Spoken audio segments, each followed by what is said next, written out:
Aí, vocês estão assistindo o 11 News aqui, agora eu vou receber essa lindeza aqui, minha querida Betânia Rocha, diretamente do Recife. Opa, falei que você está no Recife, podia falar? É porque sua terra é Fortaleza, né? Minha querida Betânia Rocha, ela é mestre em educação. Não sei se isso aqui já está antigo, querida Betânia, você me corrija depois, pela Federal do Ceará, pela Universidade Federal do Ceará, graduada em psicologia pela Universidade Católica de Pernambuco. E ela está vindo aqui hoje para a gente falar um pouco de África, porque a Betânia participou de um projeto nos idos de 2000 e quanto? 2006. Ela vai contar tudo para a gente aqui de um convênio que o Brasil fez com Cabo Verde e falar um pouco dessa visita, dessa revisita do Lula na África, que traz também uma memória, né, ancestral para o Brasil e da nossa conexão tão forte com o povo africano. Tudo bom, minha querida Betânia? Seja bem-vinda. Como é que você está? Bom dia a todos. Antes, a gente tem que pedir likes, muitos likes, né? Para a gente mandar bem naquilo que a gente está fazendo, independente de todas as coisas que aconteceram, Fundem, a erguer a cabeça e ir sempre em frente. Isso faz da gente o que a gente é, né? Isso é importante.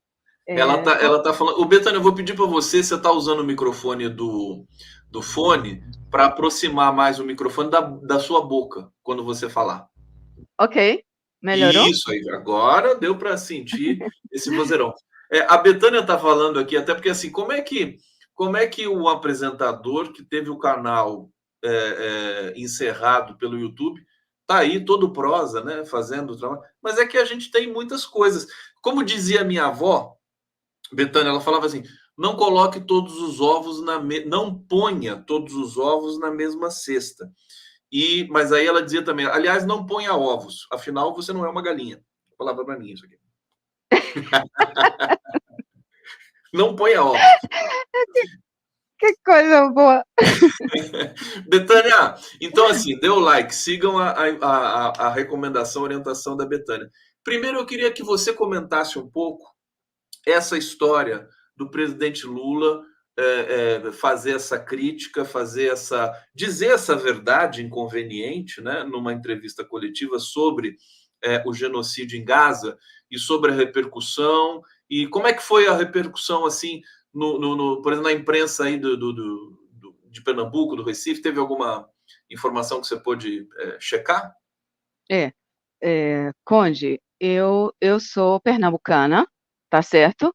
Estou passando uns dias de carnaval que acabaram aqui em Pernambuco, no Recife, né? E assim, a repercussão é grande, né? O que a gente sente e o que a gente tem que saber é que Lula fala do que é humanidade. E humanidade não é difícil de falar, porque em todo canto nós somos humanos, nós mudamos de costumes em alguns momentos, e assim, a repercussão é natural que ela exista, porque todas as pessoas são seres políticos e eles se colocam diante das situações. Essa situação que a gente vê acontecer, a gente não está vendo brigas, tiros e trocas de bombas entre soldados, nem faixas determinadas para guerra ou alguma coisa desse tipo. A gente está vendo um, uma, uma, um genocídio, de fato, num campo onde as pessoas moravam e tinham suas casas e moravam e viviam e tinham comércio, e estão sendo expulsas dos lugares onde elas estão. E Lula fala disso, não é? Ele fala disso com a naturalidade que Lula sempre teve, que é da vida que deu para ele. Ele não fala difícil. O Lula é uma pessoa muito clara, eh, transparente, lúcida, não é? Que diz as coisas como as coisas são simples de ser ditas, às vezes mais forte, de maneira mais forte ou de maneira mais branda, mas é, é aquilo que o Lula é. Então, ele é um ser político, nós somos um ser político. Em sala de aula, a gente é política, porque a gente toma posições, porque a gente tem um legado de estudos e de aprendizagens, a gente é político por isso. A gente não é político porque a gente está vinculado ao partido. Por isso que eu Claro. acho que é momento da gente ir para a rua. É hora da rua, é hora de mostrar alegria, é hora de mostrar que estamos, que pensamos juntos, que nós somos uma coletividade. Agora, Conde, nós somos pessoas antes da tecnologia e depois da tecnologia. Agora, mesmo com tecnologia e tudo, minha querida Betânia, o que a gente viu, por exemplo, nesse carnaval, né? 2 milhões de pessoas em São Paulo, 2 milhões no Rio, 2 milhões em Salvador, em Olinda, Recife. Olinda acho que não teve 2 milhões, mas o Galo da Madrugada lá. Qual que é o bloco de Olinda mesmo? É o Galo, né? O bloco de Recife é o Galo da Madrugada, Ah, o de não é? Recife é o Galo. E o de Olinda É, tem outro lá também que de, é famosérrimo. famosérrimo, sai na marra. Eu acho que o Bloco dos Bonecos, O o dos mais bonecos. importante é o Homem da Meia-Noite. O chamado Homem da Meia-Noite é um dos blocos que também são Mas a minha um marco. pergunta para você é o seguinte: quer dizer, um país que coloca tanta gente para brincar o carnaval, que também é digamos, uma dimensão política, até pela liberdade, quer dizer, no carnaval a gente não viu fascismo, zero, né? É só o pessoal brincando, é amor para dar e vender e tudo mais. O que falta para levar esse povaréu todo para uma demanda assim deliberadamente política, né? Isso é uma pergunta, né, que a gente. É, Conde, Conde e todo mundo que está nos escutando, eu costumo sempre amparar aquilo que falo dentro da realidade, né? Nós passamos por momentos extremamente difíceis, ficamos mexidos, choramos, adoecemos. Para finalizar tudo isso, tivemos uma Covid. A gente vem de uma extensão de coisas, não é, que deixa a gente um pouco, como que dizer, desmobilizado de alguma forma, né? Mas essas consciências ligadas à humanidade e às lutas de cada ser, né? Como dizia Guattari, ela nasce também, elas são micro, né? Elas macro, micro, e elas explodem em algum momento, e existe um momento. As construções históricas, elas vão se dando e elas acontecem num determinado momento, né? Então, é preciso a gente analisar o que vivemos, o que estamos a viver e o que está por vir. E o que está por vir é um pouco diferenciado.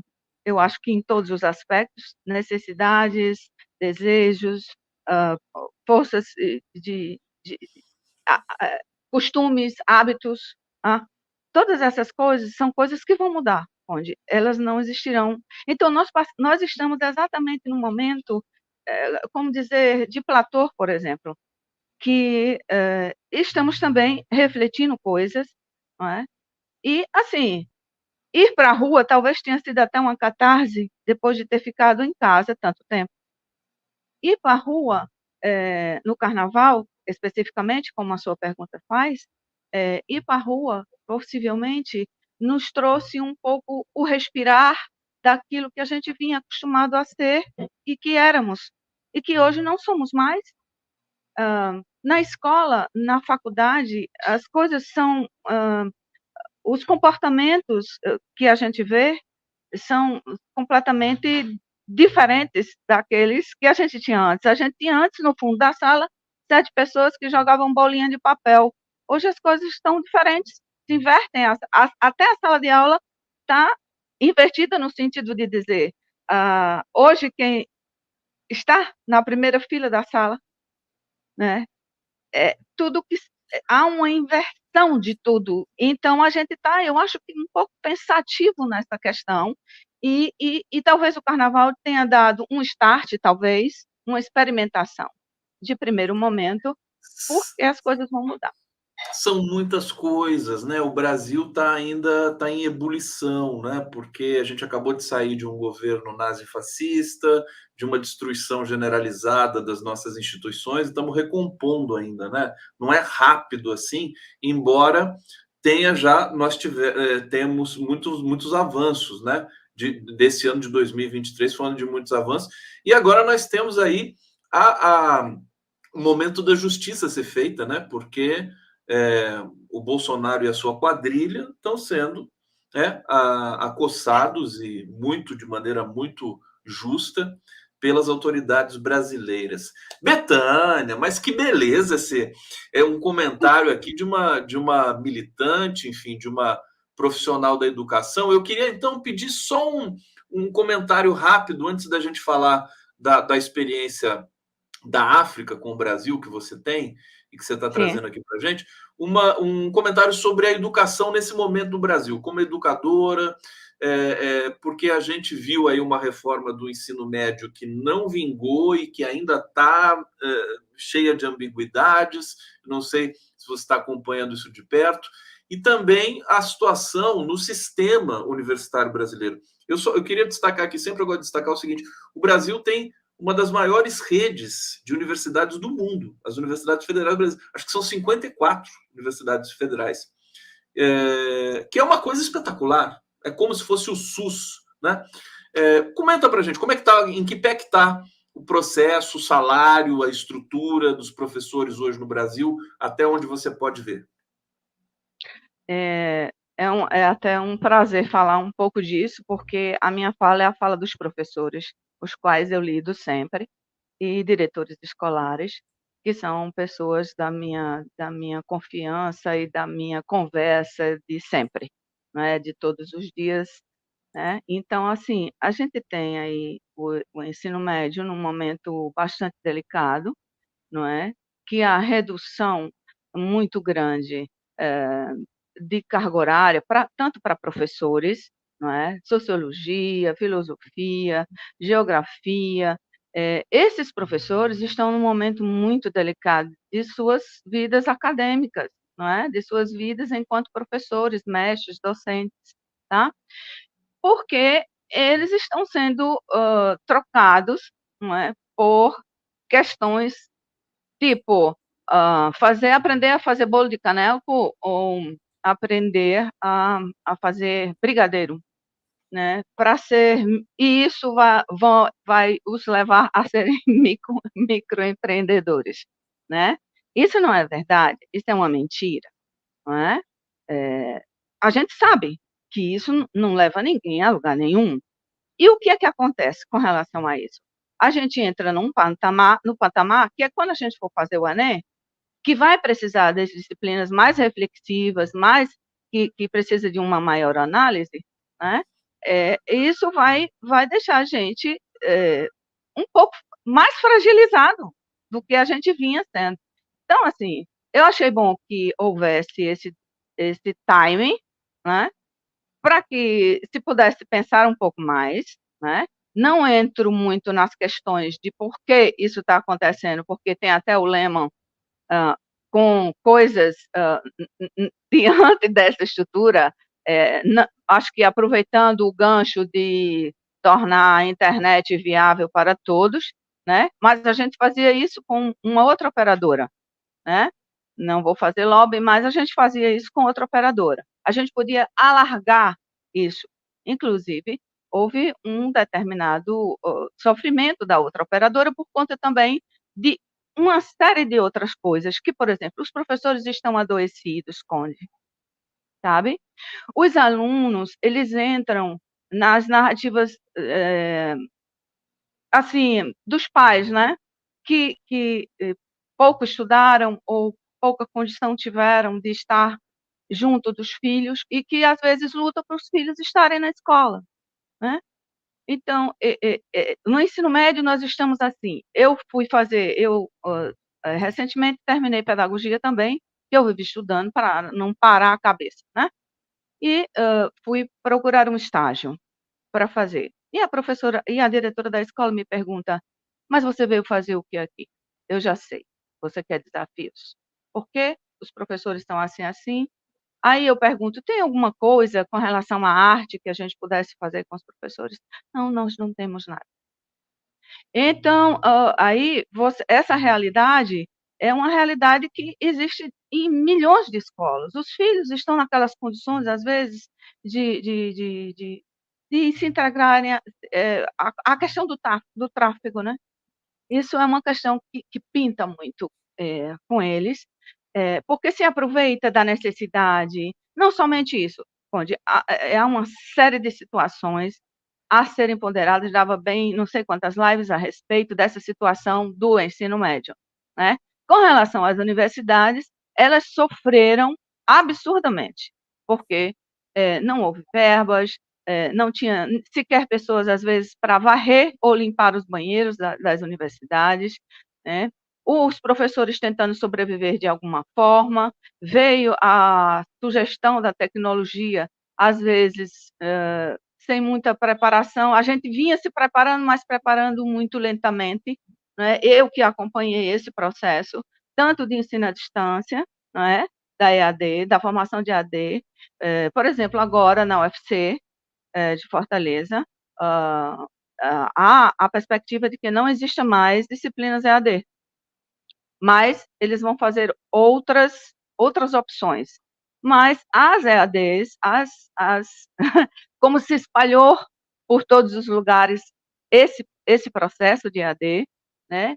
Porque a gente alcança meninos de comunidades rurais, pessoas que nunca tinham tido possibilidades para isso, que conseguem fazer alguma leitura, e essa é uma realidade tanto do ensino EAD e do ensino acadêmico também. As dificuldades ainda persistem, mas, por exemplo, os aumentos de bolsa que o Lula fez foi uma coisa bem pertinente para todos, com relação àqueles, inclusive, que entram na universidade, né?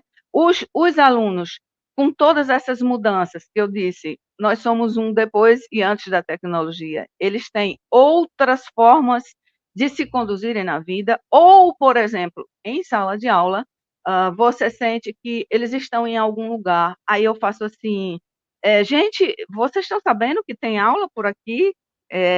Para poder chamá-los a atenção, às vezes. Porque, às vezes, nem é porque eles estão no celular, eles estão em um lugar onde que eu não sei te falar. Agora, um diferencial, diga. Não, não, eu acho que essa questão, né, que o celular se tornou um vilão, assim, dentro das salas de aula, no Rio de Janeiro até houve uma proibição agora, né? Algumas escolas particulares estão dando uma bolsinha para lacrar o celular e tudo mais. Eu acho que a gente vai ter que encarar isso com uma certa naturalidade a partir de agora, né? Acho que Isso. decisões disruptivas, assim, proíbe. Tudo que é proibido é estranho, né? Tudo que você fala assim. Então, eu acho que a gente precisa dar tem a ver, inclusive, com o país, né? Você precisa ter um projeto. Os alunos precisam ter isso com eles, né? Você tem essa experiência da docência, você sabe disso. Mas, Betânia, vamos falar, senão não vai dar tempo de falar das questões dessa parceria Brasil-África aí dos idos da década de 2000, porque você se lembrou disso, a gente comentando da ida para o Lula para o Egito, para a Etiópia, e dessa ligação tão forte que o Brasil tem com a África, você se lembrou desse momento que foi importante, né, na sua história. Eu queria que você contasse um pouco para a gente, assim, conta do zero para a gente, como é que foi esse projeto, e resumidamente, né, porque não pode ser tão a gente não pode esticar tanto. Mas conta aqui para o nosso público como é que foi organizar uma interlocução com os povos africanos, notadamente o de Cabo Verde, para fazer um processo de ensino superior, né? Que foi o caso que vocês implementaram ali. Uhum. Começando do zero, bem rapidamente, o Tarso Genro, que foi com Lula para Cabo Verde, né? E quando chega lá, conversando com as autoridades, um dos primeiros passos que se deu, ele então ficou responsável de fazer, trazer professores, doutores e mestres e de outras instituições que tivessem a contribuir para implementar não somente aquilo que o Lula inicialmente tinha pensado, que era ver a África de uma forma diferente, como ele mesmo disse, não é? Que se pensava nos Estados Unidos, na Europa, e a África não era pensada. Então, como se começou a pensar ali, idos de 2006, 2009, e teve mobilizações e tal. Duas faculdades ficaram responsáveis por isso. A Faculdade do Rio Grande do Sul e a Faculdade UFC do Ceará, não é? A UFC. E dentro desse âmbito, eu fazia formação de professores já, com o projeto Humanas, criado dentro da própria universidade, para a formação de professores, e uma das coisas que a gente pensou era acrescentar à formação também a internet, porque a internet estava chegando com muita força, e os professores precisavam também desse respaldo, não é? Então, a gente, que já era do Humanas, que antes a gente tinha o portal Humanas, que inclusive eu tive uma participação, que passou a ser chamado Sócrates, porque era uma discussão, a gente pensou de fazer um ambiente que pudesse linkar os projetos colaborativos implementados nas escolas com as comunidades virtuais de aprendizagem, dentro de um mesmo ambiente, por isso que a gente usou o ambiente Sócrates, até mandei para ti um endereçozinho, eu acho que foi até descontinuado, tá certo? Mas, nesse âmbito, o Departamento de Letras Vernáculas da UFC, através do professor Ivanovic, fez o contato com a UFC virtual, onde eu estava alocada, né? E, nesse momento, eu já trabalhava também com formação de professores no Sócrates, não é? E a gente tinha outros grupos com outros tipos de coisa, como o EPROINFO, não é? Que foi um dos primeiros movimentos.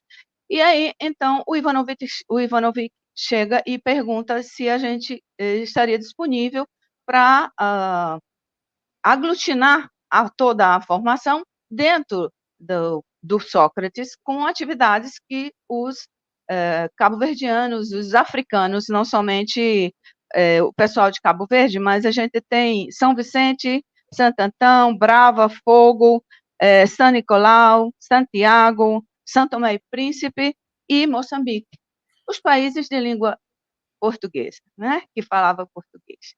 Então, a gente aglutinou, houve alguns movimentos anteriores à chegada da gente, da UFC, né, mas a gente ficou responsável por estar fazendo isso, e nós Que ano, fomos. Betânia, que ano que foi isso exatamente? Foi quando o Olha, Tarso Genro estava no ministério? Então foi antes de 2006. não, não, o Tarso fez uns primeiros contatos quando o Lula disse que era preciso pedir perdão à África, um dos primeiros momentos dele. E isso foi indo conversando, conversando, quando chega na UFC, né, o movimento de construção de trabalho na UFC, com o ambiente Sócrates, ele já chega já de outras pessoas já tinham ido lá, a gente chega entre 2010 e 2011, por aí, né? Era essa mais ou menos a data que a gente chegava, e a proposta da gente era trazer o recurso também da tecnologia, eram 50 professores de matemática e 50 professores de português, por isso o Departamento de Letras Vernáculas. E o pessoal do Rio Grande do Sul, com deixa eu ver o nome dela, Margarete Lacher. Flores era uma das pessoas, o Pedro foi um que participou primeiro, eu vim conhecer ele depois, né? E essas pessoas se juntaram com a gente em Fortaleza também para recebê-los, os professores, né? E eles vieram, foram alocados no hotel com a gente, estava todo mundo junto, Os né? cabo-verdianos vieram para Recife ou para Fortaleza? Para Para Fortaleza, para Fortaleza, Fortaleza, e sim. depois vocês foram para Cabo Verde. E aí nós fomos para Cabo Verde e estivemos ministrando oficinas e algumas outras temáticas, como mesa redondas e discussões, também em Mindelo. Na verdade, o local onde a gente fez foi na Escola Secundária Dr. José Augusto Pinto, e quem me traz essa informação são exatamente os professores com que fiz contato durante esses momentos, para que eles me dissessem alguns detalhes, porque a memória já está um pouco curta e os cabelos já estão um pouco brancos também.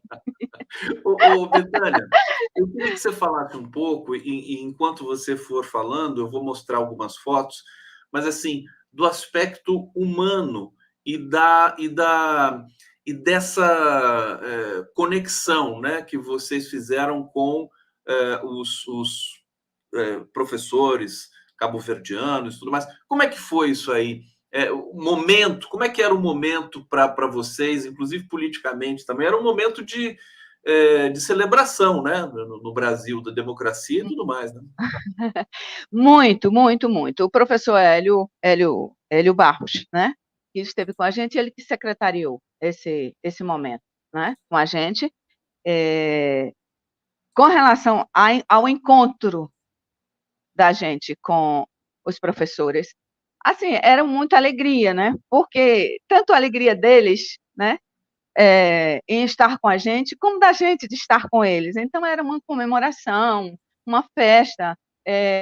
Eles eram muito empolgados em querer saber das coisas, tanto que, às vezes, no momento, nesse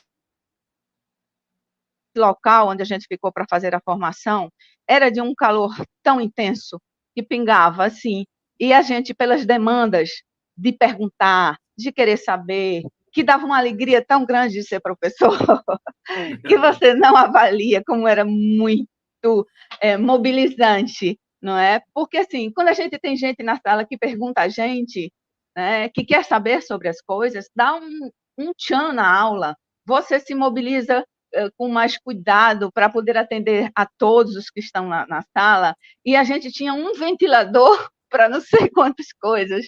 E, assim, é, é indescritível a humanidade desses professores, né? Muitos deles, por exemplo, às vezes pelo sistema de água e tudo, à época, levantavam muito cedo, carregava latas de água à cabeça para trazer para casa antes de ir para a escola, não é? Então, o receber, o querer levar a gente, né, para outros lugares, do mesmo jeito que, por exemplo, quando eles chegaram aqui, também tinham a oportunidade de ir para outros locais, né, se sentirem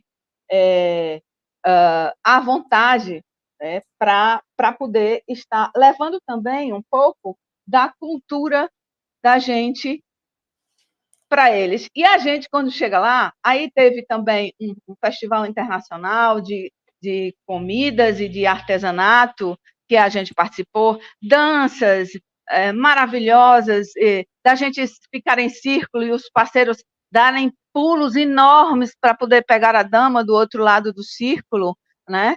Que eram... Eu ficava, não sabia o que fazer com aquilo, era muito lindo vê-los voando, literalmente, para estar junto da companheira que tinha escolhido para dançar, no caso, né? Vários tipos de dança, o tipo de comida, as trocas. Conde, foi uma das coisas mais maravilhosas que eu já passei em toda a minha vida. Isso tudo que você está relatando foi em Cabo Verde. Sim, em Cabo Verde, Mindelo, né? Tinha Como Mindelo, é que é o nome da inclusive cidade? Mindelo, Mindelo. Mindelo, Mindelo. Mindelo. Isso, Mindelo. E como é que está hoje? Você, evidentemente, depois dessa experiência, enfim, seguiu com a sua jornada, com o seu trabalho docente e tudo mais. Como é que é hoje a interlocução entre as universidades brasileiras e africanas e essa, em especial, que você ajudou a consolidar? Continua intenso, continua forte? Conde, a gente teve alguns promovidos por Moçambique, Cabo Verde e Portugal, e outros estados de língua portuguesa. Alguns seminários após, que eu consegui acompanhar, né? Eu acho que cerca de 5, mais ou menos. Inclusive, a Vani Kensky, de São Paulo, uma das pessoas que escrevem sobre aprendizagem com o uso da tecnologia também, como eu, ela também estava presente num desses seminários. Mas, assim, o que evoluiu para eles como professores, o que teve como consequência para eles, foi apenas algum ganho salarial, não é?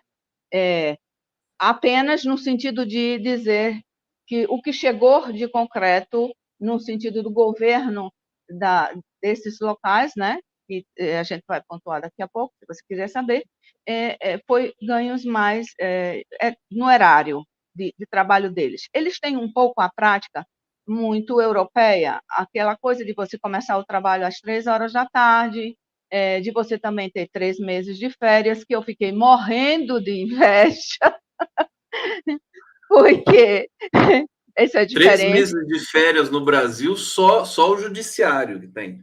Pois então, é exatamente por isso. Então, Conde, essa foi uma das questões. E eles, muito atentos às suas práticas, porque eles falam a língua deles até os 7 anos, a escola comanda a língua deles até os 7 anos de idade, a língua nata de cada lugar onde eles estão. A partir daquele lugar, daquele ano, dos 7 anos, eles começam, então, a entrar e a entender um pouco a língua portuguesa também, Nas entendeu? línguas ocidentais e nos países também de influência. Olha, eu dizendo influência, quer dizer, de dominação De violenta, domina né? violenta. Francesa, eles aprendem as línguas ocidentais depois. Betânia, querida, deixa eu pedir um favor para você, porque a gente chegou aqui no final desse encontro. Você vai voltar aqui depois para a Tá gente ótimo, continuar contando essa história tá certo. e para a gente falar também sobre questões voltadas para a educação, para a sua área em especial, porque o público adorou aqui sua presença, viu? Foi muito Ah, bacana que conversar coisa contigo, boa, que coisa feliz. boa. E você tá ainda de férias de carnaval? Tem que precisar voltar a trabalhar. Feliz ano novo, Betânia. Quando é que você volta? Menino, você não sabe, mas eu trabalhei, muito. Você trabalhou muito aí, é? Trabalhei porque eu estou muito à distância, muito com essas coisas Ah, com de trabalho à atividades à distância. distância. Também monto conteúdo para a faculdade, para disciplinas, um curso de pedagogia, né? E preciso estar muito atenta, e tem as reuniões online e tal. Ah, Foi eu um achei que carnaval. você tava ali, assim, pulando o carnaval sem parar. Betânia, querida, olha, prazer imenso falar contigo. Obrigado pelo carinho, por todo esse cuidado de estar aqui conosco nessa segunda-feira importante para o Brasil, para o nosso futuro, né? Hoje o mundo parlamentar voltando, né, no Brasil, e a gente tem um desafio muito grande pela frente. E eu desejo toda a felicidade do mundo e até a próxima, querida. Um beijo grande para você, viu? Coração batendo forte, certeza de bons caminhos, bons fluidos, e estamos na luta, Conde. Tanto Na você luta. quanto eu, Obrigado. cada um. Betânia, querida. Betânia Rocha.